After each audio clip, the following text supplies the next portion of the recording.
I think the most important advice that I give when I speak to high school kids and adults in their middle ages is the same, and that is that you need to, in my opinion, create your life in the way that you wake up every single day and you ask yourself, what do I want to do with the rest of my life? And when you ask that question, as opposed to what should I do, as opposed to what do I need to do, or how in the world am I going to get enough fucking money to pay the rent or to pay whatever other bills that you have, that's coming from a place of fear. That's coming from a place of lack. You know all of that. But the truth is, the only thing that works is to imagine that the universe is this giant hard drive of answers and energy and inspiration. And when you open up, you establish literally, like a Google search or a Bing search, boom, and you'll get downloads. But you have to stay true to that. So what do I want to do the rest of my life? What do I want to do when I grow up? And the thing to focus on is the excitement. That seems perhaps frivolous and trivial, and it's like, I don't have time for excitement. I can't afford excitement because I'm about to be evicted out of my apartment. I've just lost my job. All of that, I don't give a shit. I really don't care. Because the truth is, the only way to be in alignment with your spiritual purpose is to follow the information that comes from the divine. And that is coded, just like sex is coded so that people will want to do it. God or the creator universe made it really fun.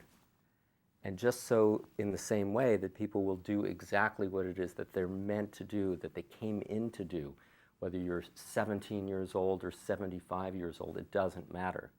The way that information is coded is around excitement. So what turns you on? What would be exciting for you to do? Establish that first. And then, once you've established that, independent of any practical considerations, then you figure out what you need to do in the real world to make that happen. And I guarantee you that if you do that, like I have, I was a lawyer, I was a tennis teacher, I've been a consultant, I've been a radio host, just a whole bunch of other things, that you'll have that life force running through you where you're connected, aligned with your spiritual purpose, and you are being driven, literally motored by the divine, and you don't age as fast, and you just kind of surf the wave of the universe rather than paddling your entire life. When I was a lawyer, I loved evolving into being a mediator. And the one thing that I learned about conflict, even in a situation where I had a husband and a wife literally wanting to kill each other, literally getting phone calls from one of the parties, he's got a gun, or I'm going to go get a gun. I mean, literally at that point, and we all know that domestic conflict is actually the scariest thing for police to even answer the call for. And it's because there's so much emotion involved.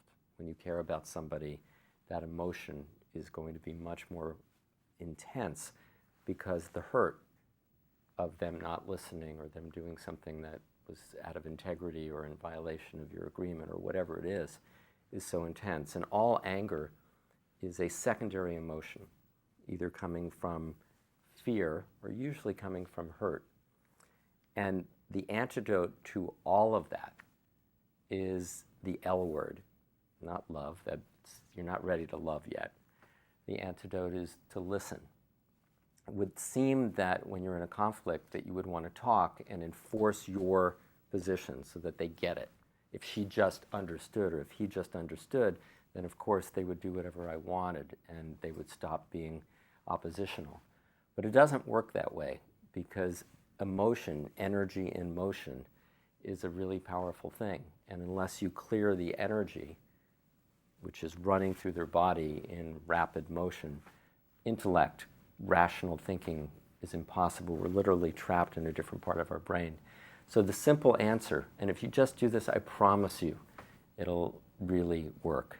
And that is to just shut up and say, okay, I'm just going to let you finish. And don't even communicate with your body. No body language, because 55% of what we communicate to other human beings actually comes from our body language. So if they're talking and you're going like this and you're going, yeah, yeah, yeah, yeah, with your body language, that's not really listening. I'm talking about full body listening. Your shoulders are lined up, your hips, your knees. You're totally present, as if there is nothing else that exists in the world until they're done. And ask them, what do you feel? What do you feel? What do you feel? What do you feel right now? Don't let them get into a story. Just demand that they share with you in a loving way what they feel. When they're emptied out on that, you'll feel that they will give a big, deep breath. And then you can shift into the second question. This 2-question formula, I've been practicing it for over 20 years. It's what do you feel, or ask yourself, what do I feel?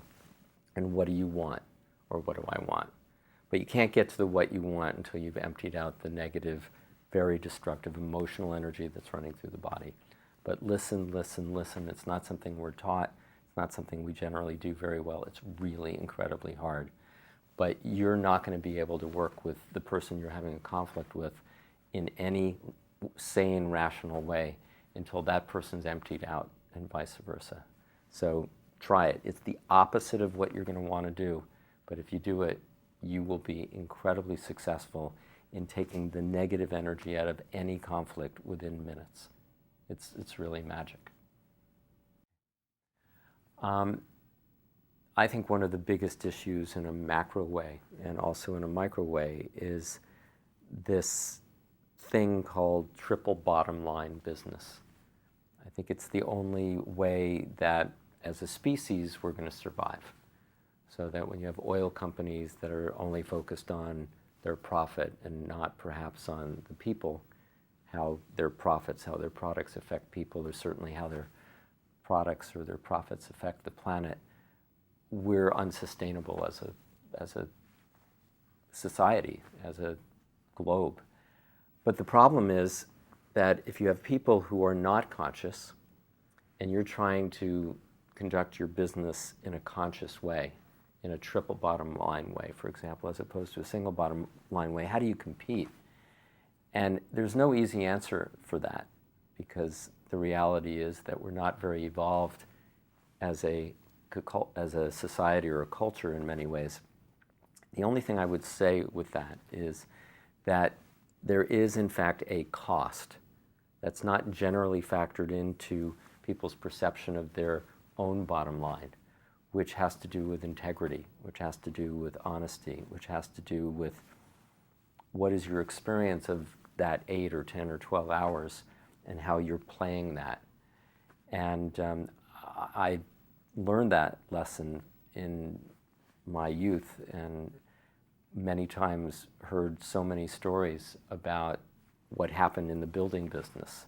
My dad was and still is a general contractor, real estate developer.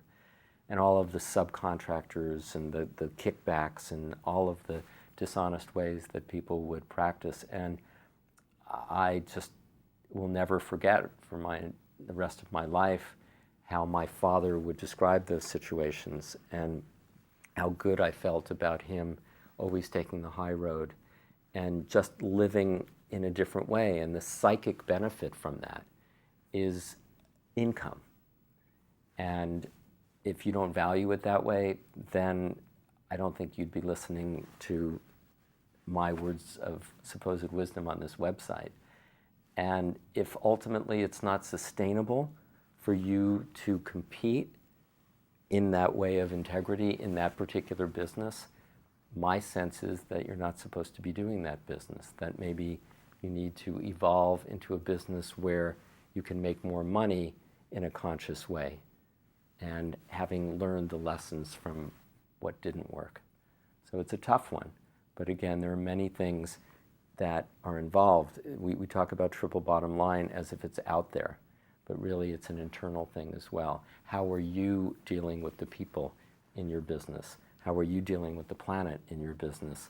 And then in addition to that, the profit. But they're all things that should be measured both individually in a micro way and as a society in a macro way. And if everybody individually does that, we'll get there. There'll be a critical mass. And it's the Gandhi saying, be the change that you want to see in the world. And you will make a difference, even if you don't make a profit, even if you have to fold your business and transition to something else. But ultimately, that might make more of a difference than if you stayed in that business and made a profit doing it the wrong way. Having hosted a political talk show for 2.5 years on Air America and being involved in politics my whole life, ran for Congress in 1992 on the Greene Party because I wanted, even with my candidacy, even though it was unlikely I'd ever win, I wanted to make a difference and make a statement. I have to tell you, and having coached lots of senators and congressmen and governors and other people in the political process, in my opinion, and I have this conversation all the time, there is a huge difference between different politicians. Huge. There are people like Paul Wellstone, like Russ Feingold, like Dennis Kucinich, like Alan Grayson, Barbara Boxer, I think, is a great example as well, who truly communicate and send out a vibration of integrity within the halls of government, which is phenomenally important. And there are many others as well. And then on the other side, and in my opinion, there is a big difference in the parties. When people are Democrats, I think there is a tendency to be focused more on we rather than me. I think there is a focus more on the environment. There is a focus more on making a difference in the world, even if I'm not going to benefit from it myself. And in my opinion, the conservative aspect of our society is not the same as the progressives. And the Republican Party is not the same as the Democratic Party. And even if it looks like your candidate is not going to win, it really makes a difference because there's a saying that you vote with your dollars, you vote with your pocketbook. Every time you buy organic products, for example, you're actually creating more of a market for that and more demand so that there will be more supply. And we can transform our economy by the way we consciously purchase products or not. In the same way, every single vote for a conscious person, or the more conscious, the more progressive, if that's your value, or if you're a conservative, the more conservative, whatever your value is. I happen to think that our society, our culture is moving so fast, and the challenges of the 21st century are so enormous that we can't afford the luxury of romanticizing and being nostalgic about the past. We're not there anymore. You know, you go back to the conservative values, even of a Ronald Reagan, and the world is a completely different place right now. And we have to be focused on evolving our species so that we change the consciousness. Are we going to have a militaristic response to terror, the war on terror, or are we going to actually try to have a peaceful solution in an era where currently Iran, a very extremist country, Islamic country, now has nuclear capabilities? Do we really want to play that game that we were able to play in the Cold War when we knew there was something called mutually assured destruction, and we had two very responsible governments who weren't going to blow each other up because they didn't want to be blown up? We're going to play that old consciousness, that old philosophy, that old strategy, where we don't have nation states that are threatening us. We have individual people who don't care whether they die. So every single decision we make is creating either a new consciousness, or we're moving towards a critical mass where, as Einstein said, we're creating new solutions to the problems that we have. He said that you can't solve the problems of today with the thinking that created those problems.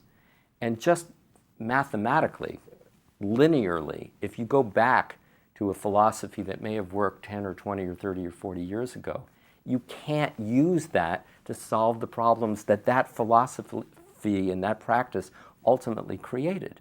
It's just impossible. It's just not logical. And so I have a visceral reaction every single time I listen to certain kinds of political talk, because I think that the survival of our species is in the balance, not just global warming and what's going to happen with the environment. Everything is at a critical level now. We have the ability to destroy ourselves through our environmental actions or unconscious environmental actions, or through the way that we engage other countries in terms of war and fighting terrorism. And you have a chance, even if that person, as I said before, is not likely to win. Democracy is about voting, not necessarily electing people. It's about contributing your essence and your views and your values. And I don't want you to get discouraged. People get discouraged all the time. They go, well, it doesn't make any difference. I am telling you, I have probably met 300 or 400 politicians who serve at very high levels of government. And there is a massive, massive difference. It's the difference between the worst, most evil, nutritionless, processed food and organic arugula or kale. And every single vote, every single letter that you write or email that you write, and where you put your energy into this pot called the collective in our country or in a state way or in a local way, every single thing you do does make a difference, because it's all about, as Buckminster Fuller talked about, it's all about reaching a critical mass. And once we do that, everything's going to shift.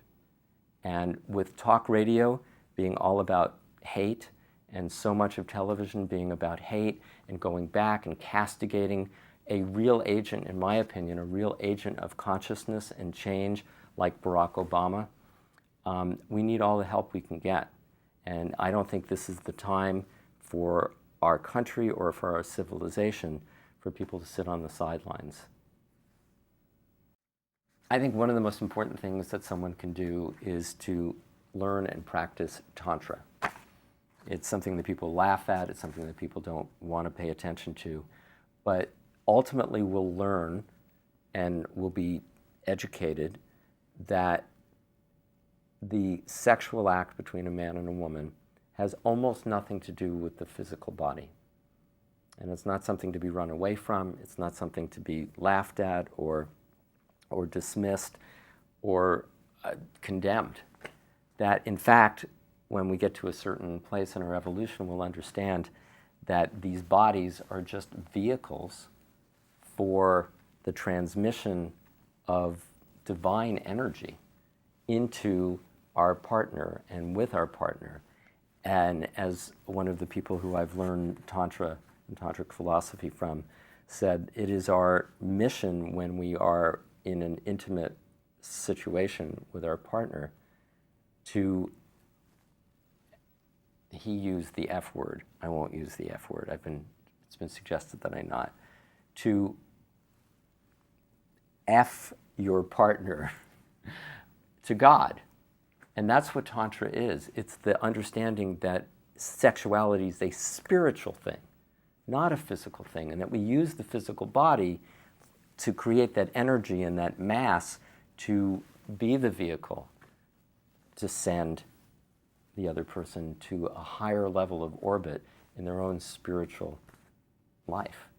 And the orgasm, in my opinion, is one of the things that God created for us to understand spirituality.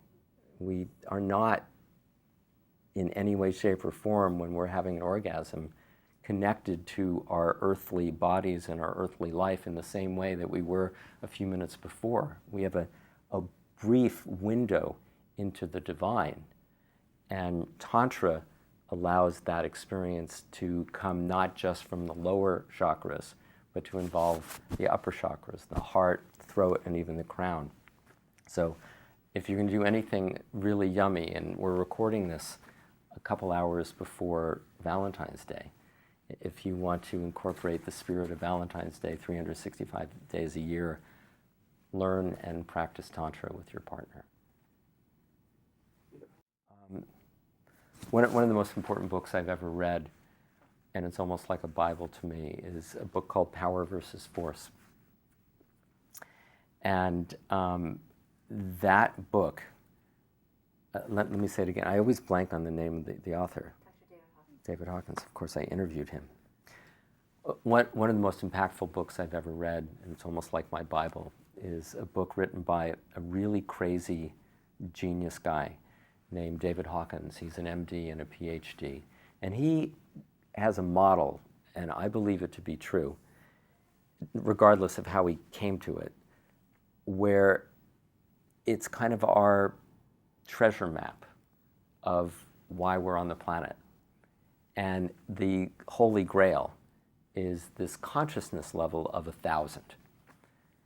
That's where supposedly Jesus and Buddha and other enlightened, supremely enlightened beings are. And that's like the highest level of God force or divine energy that a human body can contain. And that most people are somewhere around 200. That's the average. So the game, and I regard it as a game, of evolution, and hopefully done in a way that we can avoid blowing ourselves up before we get to a certain level. So that's why it's kind of important that we move as quickly as we can, is to, in each lifetime, and for a society as a whole, to continue to evolve. So if we're at 205, to try to move to 210 or 250 or 300. And that's easy to do. It's just a mechanical thing. You just watch television programs and movies, and you hang out with people and spiritual teachers and other people who inspire you and have experiences and work on yourself, and surround yourself, inundate yourself with higher frequencies of consciousness. And that's what the political process can do, that's what television can do, that's what music can do, that's what movies can do, that's what your boyfriend or girlfriend can do for you if you choose. So I think evolution is going to happen regardless of what you individually do, but that you can accelerate, because once you learn a lesson, even if you were not doing it in a conscious way, you've evolved. You have more of an awareness of perhaps what doesn't work. So evolution, the universe is constantly changing and expanding and growing. But I think it's one of the most fun things to actually focus on that as your real life's purpose, is to be more evolved one day after the next and to deal with different situations in a different way. And it's very exciting. It's like you get feedback all the time. It's like, wow.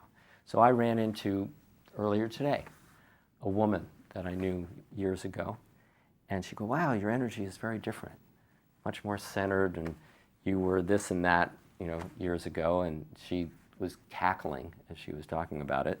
She goes, she didn't say it this way, but it's like, thank God you've evolved. And I don't know if I've just matured just through the natural process, or it's a result of my consciously working on myself. But it's very exciting. It's very exciting to evolve and to get feedback from the universe that you have. And I do believe that ultimately we're all destined to reach that 1,000, that we are inherent within us, Jesus's and Buddha's, and because we're God, how could we not be? Short of a really biochemically severe situation, I don't think anybody should be depressed. And that sounds really kind of naive. And some of you I know are going, are you kidding? What the hell do you know? Have you ever been depressed? I've not been deeply depressed, but I think one of the reasons for that is that I'm constantly checking my state. And partly because of the time that I spent with my dear friend and my former client, I was his lawyer, Tony Robbins, I learned this unbelievably important connection between the mind and the body. So if I feel like I'm going into a depression, and part of it could be the people you hang out with and just kind of life choices you make on that, but just in any moment, I will do what is called a pattern interrupt. And I will change that. What Tony taught, what neuro-linguistic programming teaches, is that your mental state, your emotional state, is very connected to what's going on with your body at any moment. And so if I feel like I'm getting depressed and I don't want to go into that state and go deeper into whatever the feeling is that I'm having, I will do something. I'll go for a walk, I'll exercise, And that happens to also not only just change your physiological state structurally, but it also releases endorphins into your body. Or my favorite thing, and this is such a practical thing, it's probably not great for the environment in one way, but for you, it's worth it, and we're going to give you a pass, and that is take a shower. Have you ever gone into a shower feeling a certain way? I'm just exhausted, I've had a hard day, I'm grumpy, whatever, and walked out of the shower in the same emotional state? I never have, and most people, I don't know of anyone who really has. And that's because the shower is a magical thing. I call it my liquid ashram. And I get incredible downloads from all sorts of creative sources that come to me when I'm taking a shower. But more importantly, the water, literally the water being released from the faucet, releases negatively charged ions, which change your whole ability to access different parts of your brain. Also cleanses your aura, and it also puts you in an environment, I think, that is quite sacred, because water is amazing.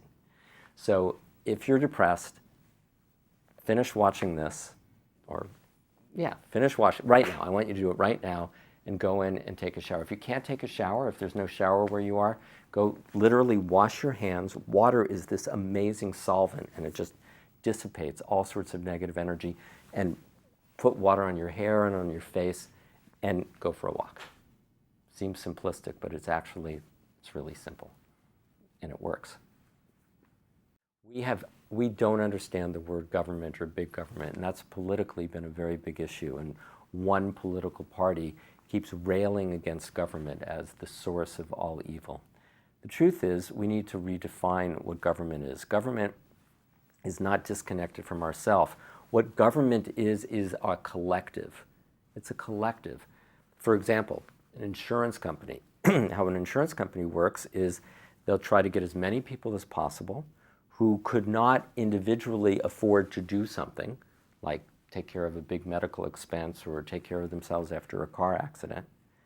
And they'll put those people together, they'll aggregate the risk, right? And therefore, this insurance company is able to insure and take care of millions of people, each of those individual people who could not take care of themselves. It's a wonderful thing. It's called the power of the collective. In the same way, that's what government is. We need to absolutely get our head straight on this. Can you build a road by yourself? Can you create education yourself for your kids at the level that your hometown can? Can you put up all sorts of stoplights and stop signs? And can you police what's going on in your supermarkets in terms of food safety? Can you take care of air traffic control and make sure that the airplane that you're going to... No, this is ridiculous. So we have 300 plus million people. We have trillions of dollars of resources. What a fabulous, wonderful thing if we come together as a collective and we make intelligent choices about how we use all of that people power and all of that money. That's what government is. And anybody who tries to say that it's this horrible, monstrous thing, they've been reading way too much Ayn Rand, and they have no idea how we need to use the collective in the 21st century. So I have the solution for almost everything. Okay? All we need to do is to make sure that the products that we sell, whether it's gasoline or hamburgers or anything else, actually incorporates the true cost that's created by producing or consuming that product. So when we pay $3 for a gallon of gas, and that gallon of gas, the burning of it creates $5 worth of global warming damage to the environment, or air pollution, or lung problems for people who have to breathe in the emissions, or degradation of various communities because of the refining of that oil, like Cancer Alley down in New Orleans. It's not $3. And that oil company is in fact practicing corporate socialism, because what they're doing is they're messing things up, and they're demanding and making their profit and demanding that the rest of society, the taxpayers, isn't that funny? The taxpayers actually pick up the real rest of the tab. So we can't allow that to happen. The true cost of gasoline is probably $11, $12, $14 a gallon. True cost of a hamburger, according to Dr. Mehmet Oz, a quarter pounder, would be something like $20, $25. If we factored in cutting down the rainforests and the incredible cost of that, not to mention water pollution and the use of water and the despoilation of so many different things as a result of having to raise animals like that. So if a hamburger that's not very good for you anyway, makes kids fat, creates diabetes, if a hamburger was $22 and a veggie burger was $4, the free market would take care of everything. If a gallon of gasoline was $12 and biodiesel was $4, we'd all be driving diesel cars that were equipped to handle veggie oil or whatever other kinds of bioavailable renewable energy we could put in it. So that's the solution. We just have to be honest accounting, as opposed to dishonest accounting, where we're subsidizing bad products and bad companies and bad practices. I have a solution for pretty much all the problems in the world on a global level. And that sounds really arrogant. But I wrote a book called E equals MC squared and the New Definition of God, because I believe that Albert Einstein's formula, energy equals mass times c, the speed of light, constant, squared, is the formula or a formula for understanding God, much more so than that Santa Claus figure, the old white guy with the beard who's judging and all-knowing, who lives in the sky. And E equals MC squared basically helped us understand that every single bit of matter has enormous amounts of energy in it. In fact, 1 gram of matter was what was turned back into energy to destroy the city of Hiroshima and the city of Nagasaki. So if you understand that every gram of matter has the force, the God force, the energy force of a nuclear explosion, that means that you have more energy in your body, almost no matter how old or how big you are, than all of the nuclear weapons in the history of the world. And then if you multiply that amount of force times 6 billion people, times all of the mountains and everything else on planet Earth, and then our solar system, and then the Milky Way galaxy, and understand that there are 100 billion stars on average in 100 billion galaxies, how much mass is that?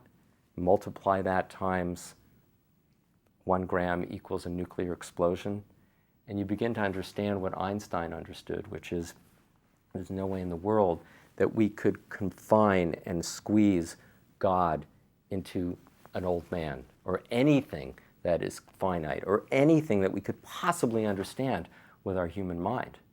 So when we do that, what happens is that the Muslims, who absolutely feel that they're certain that Allah wants them to kill people and do jihad and whatever, we're going to move beyond that. We're going to transcend that very, very, very old-fashioned, outdated, needs to be upgraded definition of God. And when Christians say, oh, Jesus and God wants you to hate gay people, it's just not accurate. Our conception of God was created at a time when we thought that the earth was flat, at a time when we thought that the earth was the center of the universe, at a time that we thought that the sun revolved around the earth. We need to upgrade that and to understand that we cannot understand God.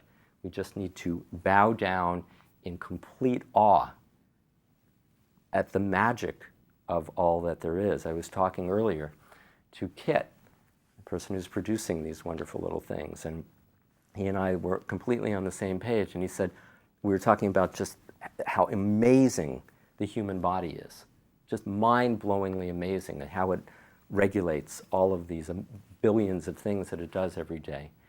And he said, and I agree, he said, how could you understand the human body and not believe in some higher intelligence, some consciousness that is well beyond anything that we can even imagine? And I think that's the only response that's going to save us. Because to the extent that you think you know, in my opinion, what God is, and you put God in a box, I think we're screwed. And I think history has shown that. But awe, that level of surrender, it's like, oh my God, it's a quantity of energy that's so huge, I can't even imagine in a mathematical sense how big that is. I mean, think of that. A gram has the God force of an atomic bomb. How many grams are there in the universe? Do the math. That's what God is.